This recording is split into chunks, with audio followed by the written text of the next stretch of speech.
वीएसटीसी first year और second year के final lesson और वाइवा, क्रियात्मक अभ्यास शिक्षण, प्रैक्टिकल एग्जाम, जो कुछ भी तुम पुकारो, जो कुछ भी तुम्हें पता हो, आ चुकी है। उसकी डेट 17 से 25 अगस्त। वैसे मैं ये वीडियो ही 18 को बना रहा हूँ, 18 को डालूंगा तो कितनों की मदद कर पाऊंगा मैं। वैसे मुझे पता है कि 17 को अगर डेट है तो 20 से पहले पहले कोई भी कॉलेज करवाए, ये बहुत ही मुश्किल है। और अगर तुम इसे देख रहे हो इसका मतलब है कि तुम्हारे कॉलेज ने अभी तक नहीं करवाया है। तो बहुत सारी चीज़ें होती हैं, फर्स्ट ईयर में अलग चीज़ होती है, सेकंड ईयर में अलग चीज़ होती है। सेकंड ईयर में थोड़ा ज़्यादा काम होता है, डायरी भी बनानी पड़ती है और डेमोन्स्ट्रेट भी करके देखना पड़ता है। बहुत सारी चीज़ें सेकंड ईयर में ज़्यादातर देखी जाती हैं, लेकिन फर्स्ट ईयर भी इंपॉर्टेंट है। तो सारी चीज़ों की बात करेंगे, लेकिन फाइनल लेसन होता क्या है? तो फाइनल लेसन होता है सेकंड ईयर का। सिंपल सा यही मान के चलो कि फाइनल लेसन सिर्फ सेकंड ईयर का होता है। तो फाइनल लेसन में कॉलेज वाले आपको एक डायरी देंगे, एक स्पेसिफिक डायरी आपको दी होगी। और भी बहुत सारी डायरियाँ दी होंगी, पर एक स्पेसिफिक डायरी दी होगी जिसमें आपको एक लेसन प्लान बनाना है, जो कि आपको डेमोन्स्ट्रेट करके दिखाना है, यानी कि पढ़ा के दिखाना है उस दिन, जिस दिन कॉलेज वाले बुलाएंगे। मतलब क्रियात्मक अभ्यास शिक्षण के लिए, फाइनल लेसन के लिए जिस दिन बुलाएंगे, उस दिन आपको उस लेसन प्लान को पढ़ा के दिखाना है जो आपने उस डायरी में लिखा होगा। इसका मतलब है कि आप डायरी में जो लिखते हो वो भी ज़रूरी है। डायरी कैसे बनानी है वो भी बताता हूँ, लेकिन लिखना कैसा भी, पढ़ाना कैसे भी, लेकिन कुछ चीज़ें हैं जो तुम लेके चले ही जाना। डस्टर, मार्कर, एक पॉइंटर। अगर तुमको कोई चार्ट बना के, मतलब ऐसा तुम चार्ट लटकाओगे, फिर उस चार्ट को उंगली से नहीं दिखाना है, पॉइंटर लेके जाओ, यानी कोई भी अच्छा सा डंडा लेके जाओ जिसको तुम ऐसे करके बता दो। मतलब समझते हो तुम चीज़ों को कि पॉइंटर किस काम आएगा, तो एक पॉइंटर। उसके अलावा यही 3 चीज़ें हैं मोस्टली, तो जो आपको लेके जानी ही जानी है। उसके अलावा जिसकी आपसे मॉडल बनवाया जा सकता है, तो वो मॉडल डिपेंड करता है आपके टॉपिक के ऊपर, आपके पास टॉपिक कौन सा है। अब जैसे कि हो सकता है किसी का साइंस का टॉपिक हो तो बहुत ज़रूरी है उसके लिए मॉडल बनाना, लेकिन किसी का मैथ्स का टॉपिक, अब वो गुणनखंड समझ आ रहा है, उसमें क्या ज़रूरी है मॉडल की। तो मॉडल बनाना ना बनाना आपके टॉपिक के ऊपर डिपेंड करता है कि कितना ज़रूरी है।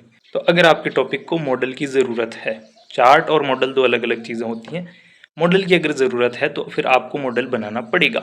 मॉडल मॉडल सिर्फ एक फ़ोटो नहीं होता है कि भाई आपने एक चित्र बना दिया वो चार्ट रह जाएगा। मॉडल रहेगा कि आपने कुछ बनाया है जो मूव करता है। जस्ट लाइक कि मेरे पास जब लास्ट ईयर आया था तो श्वसन तंत्र था मेरे पास, तो मेरे पास एक स्कोप था कि मैं बना सकता था ऐसा कुछ गुब्बारे वगैरह लगा के, जिससे फेफड़े ऊपर जाएं, सांस फूले एंड ऑल चीज़ इस तरह से आप बना सकते हो। वो सारे ट्यूटोरियल वीडियोस आपको बहुत जगह मिल जाएंगे, मैं भी आगे बताने वाला हूँ कैसे कर सकते हो। दूसरी चीज़ की चार्ट, तो जैसे कि आपका कोई हिंदी का कोई टॉपिक है, जैसे संज्ञा वगैरह है, तो उस पर आप कोई चार्ट पे बढ़िया बड़े बड़े अक्षरों में एग्जाम्पल्स लिख के ले गए तो वो चल जाएगा। लेकिन वहीं अगर कोई मॉडल बनाने वाली चीज़ हुई तो उसको नॉर्मल चार्ट पेपर पे बनाओगे तो चल तो वो भी जाएगा, पर वही आपको सुनना पड़ जाएगा और ऑरा डाउन हो जाएगा आपका, आपकी क्लास के सामने भी हो सकता है। लेकिन मेन चीज़ आती है पढ़ाने की, कैसे पढ़ाएंगी और वो फाइनल लेसन की डायरी कैसे बनाएंगी। फाइनल लेसन की डायरी में लेसन प्लान बनाते टाइम आपको कुछ चीज़ें ज़रूर से ध्यान रखनी चाहिए। जैसे कि जब आप प्रस्तावना प्रश्न लिखो, वो इसी तरह से होना चाहिए कि आपने पहला प्रस्तावना प्रश्न पूछा, बच्चे ने जो आंसर दिया, तो आपका जो दूसरा प्रस्तावना प्रश्न है वो उस आंसर से कनेक्ट होना चाहिए। अब आप पहले ही तो बच्चे से जाके पूछ नहीं सकते। इसका मतलब है कि आपको एक अजम्पशन लगानी है अपने दिमाग में, बहुत ही उसको डिफ़िकल्टी भी नहीं ले जाना है कि बच्चा बता ही ना पाए, या बहुत ही ईज़ी भी नहीं बता देना है कि सारे आंसर वो ही दे दे। तो इस तरह से डायरी बनाना आप बना तो सकते हो, देखो ठीक है, आपको खुद पे भरोसा रख के आप बना तो सकते हो, पर इसको अगर आप खुद से बनाना चाहोगे तो बना तो सकते हो, पर बहुत ज़्यादा टाइम लगेगा, ठीक है इसमें। तो शॉर्टकट क्या रहेगा? टेक्नोलॉजी, चैट जीपीटी या जेमिनाई या कोई भी एआई सॉफ्टवेयर जो तुमको पसंद है ना, उसका यूज़ करो। उसको डिटेल्स दो कि आपको ये टॉपिक है, ये चाहिए। जैसे कि ये देखो, मैंने इसको सब कुछ बता दिया कि भाई मुझे इस कक्षा के लिए बनाना है, ये टॉपिक है, ये लैंग्वेज है, और तुम मुझे बना के दे दो। और ये इसने मुझे पूरा का पूरा लेसन प्लान बना के दे दिया। अब ये तो हिंदी का था, तुम्हारे पास जो भी टॉपिक दिया हुआ है तुमको, जो भी लैंग्वेज का, जो भी सब्जेक्ट का, जस्ट चैट जीपीटी ओपन करो। शॉर्ट एंड सिंपल रहता है चैट जीपीटी, इसलिए बता रहा हूँ। चैट जीपीटी ओपन करो, उसमें तुम्हारे पास जो भी कक्षा है, टॉपिक है, हिंदी है, जो भी है, वो सारा उसको दे दो। फिर वो बना के लिख देगा, फिर वो तुमको तुरंत बना के दे ही देगा। तुम उसको अपने डायरी में लिख देना, लेकिन सोच समझ कर। कुछ चीज़ें हो सकती हैं जो कि ये गड़बड़ कर दे, या फिर अगर आप चाहो तो अपनी डायरी के जो फ़ोटोज़ हैं, मतलब डायरी में जो जो पॉइंट्स हैं उनके फ़ोटोज़ लेकर भी इसमें अपलोड कर सकते हो, तो ये फ़ोटोज़ के अकॉर्डिंग ही बना देगा। देखो इससे सबसे ईजी चीज़ क्या है कि तुमको भटकना नहीं पड़ेगा ना, आपका जो भी टॉपिक है जाओ लिखो, बना बनाया आ जाएगा, उसको अपनी कॉपी में छाप देना, लेकिन याद ठीक से कर लेना। क्योंकि जब आप पढ़ाने जाओगे आपके पास डायरी नहीं होगी कि आप इसे डायरी में देख के पढ़ाने लग जाओगे। डायरी तो आपकी उनको दे दोगे आप, वो आपकी डायरी में से देखेंगे कि ये जो बोल रहा है इसने लिखा भी है कि नहीं लिखा है। तो आपको अच्छे से याद ज़रूर से करना है इन चीज़ों को कि यार मैंने ये चीज़ लिखी है तो फिर ये आंसर आएंगे, एंड इनके अराउंड मैं अपना टॉपिक बिल्ड करूँगा। करीब करीब 15-20 मिनट तो तुम उसको पढ़ा पाओ, इस तरह का ही लिख के लेके जाना है। लेकिन एक और दिक्कत आती है कि जब हम पढ़ाने जाएंगे तो हमारे तो हाथ पैर कांपते हैं, क्योंकि हमने तो 2 साल में कभी पढ़ाई की ही नहीं है। तो देखो मैं कैमरा के आगे आके इतनी बातें बकता हूँ, पर जब लास्ट ईयर मेरा हुआ था तो मैं भी इसी तरह से कांप गया था, बट स्टिल मैंने डिलीवर कर दिया था अपना, जैसे तैसे कांपती हुई आवाज़ में ही सही, पर मैंने अपना काम कर दिया था। तो तुम्हारे लिए सिचुएशन ऐसी हो सकती है, या तो तुम्हारे सामने तुम्हारी बैच के बच्चे बैठे होंगे जिनके साथ तुम अभी तक पढ़ते हुए आ रहे हो 2 साल से, वो ही तुम्हारे सामने बैठ गए होंगे। फर्स्ट ईयर वाले भी बैठा दिए जा सकते हैं। तो अगर वो बैठे हैं तो देखो नर्वसनेस आना लाजमी है, पर तुम्हें इसको एक अपॉर्चुनिटी की तरह देखना है। तुमको अपनी इज्जत बढ़ा देनी है उनकी नज़रों में, क्योंकि वहाँ जितने होंगे मोस्टली लोग घबराने वाले ही हैं। तो अगर तुमने अच्छा डिलीवर किया तो तुम्हारी इज्जत उनकी नज़रों में बढ़ जाएगी। तो बस इसको एक अपॉर्चुनिटी की तरह देखना।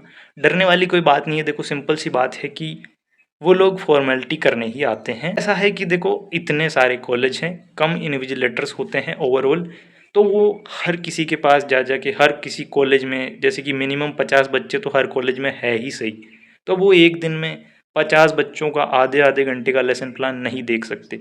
तो कुछ 4, 5, 7, 8, 10 बच्चे ऐसे होंगे जिनकी किस्मत या तो ख़राब होगी या उन्होंने बहुत अच्छा प्रिपेयर किया होगा तो उनका रोला जम जाएगा, नहीं होगा तो भी क्या ही होगा, मतलब थोड़ा सा ऐसा कॉन्फिडेंस डाउन हो सकता है। बाकी वो चेक क्या क्या करेंगे, एक तो कि तुम बोर्ड पे किस तरह से लिखते हो, यानी कि बोर्ड को अपडेट करने का जो तुम्हारा एक तरीका होगा कि तुम डेट लिख रहे हो, अपना सब्जेक्ट लिख रहे हो, अपनी लैंग्वेज लिख रहे हो, वो सारी चीज़ें देखेंगे कि भाई तुमने किस तरीके से बोर्ड सजाया है।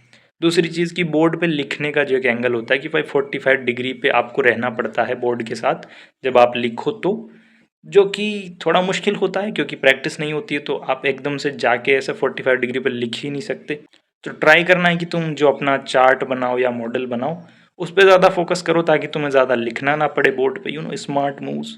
तो एक चीज़ वो कर सकते हो। एक चीज़ वो देखेंगे तुम जो भी बना के लेके जाओगे, यानी कि कोई भी मॉडल बना के लेके जाओगे या चार्ट बना के लेके जाओगे या फिर तुम्हारी डायरी ही, एटलीस्ट उसको कंप्लीट कर लेना। और उसमें होमवर्क मत देना।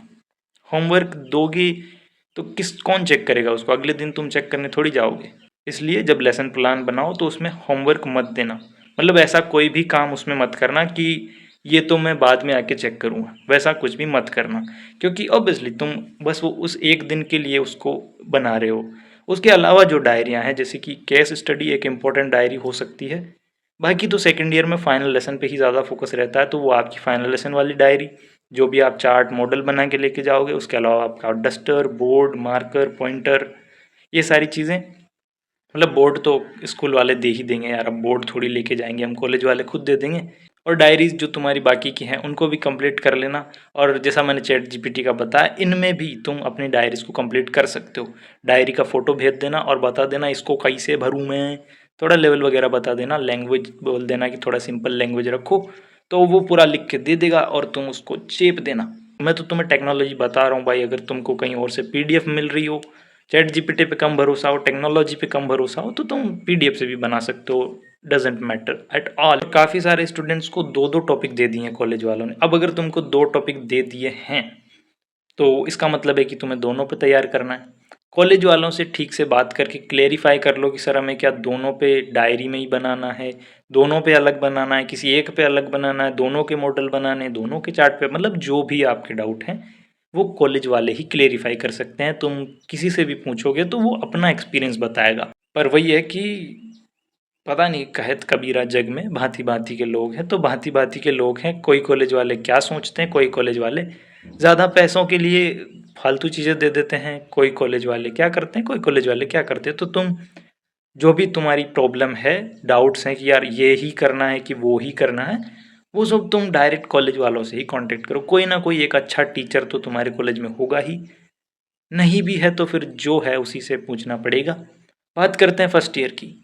फर्स्ट ईयर में होता है वाइवा। वाइवा में तो कोई तुम्हें बहुत बड़ा तीर नहीं मारना है, पर जितनी तुम्हारे पास डायरियां हैं उनमें से केस डायरी, मतलब केस स्टडी की जो डायरी होती है जो किसी बच्चे पे आप करते हो, वो डायरी एक तो हो गई। अब आपने उस बच्चे पे क्यों किया है, प्रतिभाशाली है तो उसी पे क्यों किया है, मंदबुद्धि है तो उसी पे क्यों किया है, उसका आपके पास एक रीज़न होना चाहिए। दूसरी चीज़ कि आपके क्योंकि एग्ज़ाम हो चुके हैं, तो अब देखो पता नहीं तुमसे पूछे ना पूछे, पर जब हमसे लिया था 2 साल पहले 2024, नहीं 5 में, इन 2024 लिया था मतलब, तब हमसे तो पूछे थे भैया क्वेश्चन की इंग्लिश का पेपर कौन से नंबर का था, 7वें नंबर पे कौन सा पेपर हुआ था। अरे यार, तो तुमसे भी पूछ सकते हैं कौन सा पेपर कब हुआ था, वो याद कर लेना क्योंकि तुमने पेपर दे ही दिए हैं। एडमिट कार्ड में देख लेना एक बार कि कौन सा पेपर कौन से नंबर पे हुआ था। और एक चीज़ की, बहुत सारी चीज़ों की फुल फॉर्म, पहले तो कि डीएलएड, बीएसटीसी, क्योंकि तुम वही कोर्स कर रहे हो, वही डिप्लोमा कर रहे हो और तुमको इसी का फुल फॉर्म नहीं पता, तो फिर क्या होगा। तो ये दोनों के याद कर लेना, रीट का याद कर लेना, और रीट का याद कर लेना, और आरएसएसबी का भी कर ही लेना, पीटीईटी का भी कर लेना, बीएड का भी कर लेना, और फुल फॉर्म जैसे कि, और फुल फॉर्म कुछ संस्थाओं के भी हो सकते हैं, जैसे कि राजस्थान टेक्स्ट बुक बोर्ड कब बना था, डीएलएड के लिए कोई कानून, और जैसे कि आपके आरटेट 2009 जो शिक्षा का अधिकार है उसके बारे में पूछ सकते हैं। इस तरह के क्वेश्चन जो यू नो हमारे डीएलएड से कहीं ना कहीं कनेक्ट हो जाते हैं, है ना, या तो हमारे रीट में आने वाले हैं या रीट मेंस में आने वाले हैं, या हमें उन चीज़ों को पता होना चाहिए पढ़ाते टाइम। तो उन तरीके की चीज़ों से तुम फुल फॉर्म याद कर लेना, बातें उन सारी चीज़ें याद कर लेना कि ये यहाँ कनेक्ट है डीएलएड से, वो वहाँ कनेक्ट है डीएलएड से, उन चीज़ों पे थोड़ा सा ध्यान दे देना। लेकिन डायरियाँ आपकी कंप्लीट होनी चाहिए। बाकी सिंपल सा अगर मैं कहूँ तो मेरे एक्सपीरियंस से तो यही है, मतलब करीब करीब 10 15 20 कॉलेजेस के कांटेक्ट में तो मैं रहा ही होऊंगा। मतलब कॉलेज मतलब अथॉरिटी के नहीं, बट स्टूडेंट्स, जो कोई यहाँ का कॉलेज से है कोई वहाँ के कॉलेज से है, तो उन सब से मुझे यही पता चलता है कि यार कोई इतना नेसेसरी नहीं है ये सब, मतलब देने जाना ज़रूरी है, जो फॉर्मेलिटीज़ हैं वो कंप्लीट करनी ज़रूरी है। पर ऐसा नहीं है कि अगर आपने नहीं किया तो आप रह ही जाओगे, आपका सिलेक्शन नहीं होगा, आपको पेपर नहीं देने दिया जाएगा, या आपके नंबर कम भेजे जाएंगे। कम भेजे जा सकते हैं बट फेल करने लायक या बैक देने लायक तो नहीं भेजेंगे, इतने नंबर भेज देंगे कि आप पास हो जाओगे। लेकिन क्या होता है कि कभी ना कभी किसी के सर पे काला चांद मंडरा ही जाता है, तो उस वजह से आपकी जो डायरीज़ हैं वो कंप्लीट कर लेना, चार्ट मॉडल बना रहे हो वो कंप्लीट कर लेना, यानी कि जो लिखने का जो काम है ना, लिखने का सारा काम, वो तो एटलीस्ट कंप्लीट कर ही लेना। और कोई आपका मनी पेंडिंग हो कॉलेज के साथ तो वो भी कंप्लीट कर लेना बिफोर एग्ज़ाम्स, क्योंकि होता है क्या है ना कि कॉलेज वाले चलते हैं पैसे पे। अब देखो क्रांति तो लाएंगे, धीरे धीरे क्रांति आएगी। अगर आपसे पैसे मांगे ज़्यादा आपने नहीं दिए, या फिर कोई वैलिड बात पे आपने कह दिया कि मैं अब पैसे नहीं दूंगा, बाद में पैसे दे दूंगा, और फिर कॉलेज वालों ने आपके नंबर कम भेज दिए, आपकी बैक आ गई, आप फेल हो गए, तो आपका 1 साल बर्बाद होगा। उसका कोई कुछ नहीं कर सकता, फिर कोई भी कुछ नहीं कर सकता, चाहे वो कॉलेज ही बंद हो जाएगा। पर अगर आपका 1 साल में बैक आ गई, फेल हो गए, तो फिर आपका 1 साल जाएगा ही जाएगा। तो इसीलिए टाइम से चीज़ें कर लेना, क्योंकि हमारे साथ भी एक बंदा था और उसका हुआ ये था कि जो इंटरनल एग्ज़ाम्स होते हैं उसने वो मिस कर दिए थे। कॉलेज वालों ने बोला होगा कि कुछ रुपए दे दे भाई, अगर तेरा इतने मिस हुए तो इतने टेस्ट मिस के इतने रुपए दे दे। उसने बोला कि नहीं दूंगा, मतलब मेरे रुपए देने से कौन से आपकी वो कॉपियाँ भर जाएंगी। तो बस कॉलेज वालों ने नंबर नहीं भेजे और उसको 1 साल एक्स्ट्रा देना पड़ा। बस इसीलिए कह रहा हूँ कि तुम भी टाइम पे चीज़ें कंप्लीट कर लेना। और अगर तुम्हें मेरी बातें अच्छी लगी, क्योंकि मैंने इसीलिए बोला था कि तुम्हें अच्छी लगे, तो सब्सक्राइब कर देना, लाइक कर देना, और ये प्लेलिस्ट से जुड़ जाना जहाँ पे मैं अपनी जर्नी शेयर कर रहा हूँ अगली भर्ती तक के लिए। Bye bye.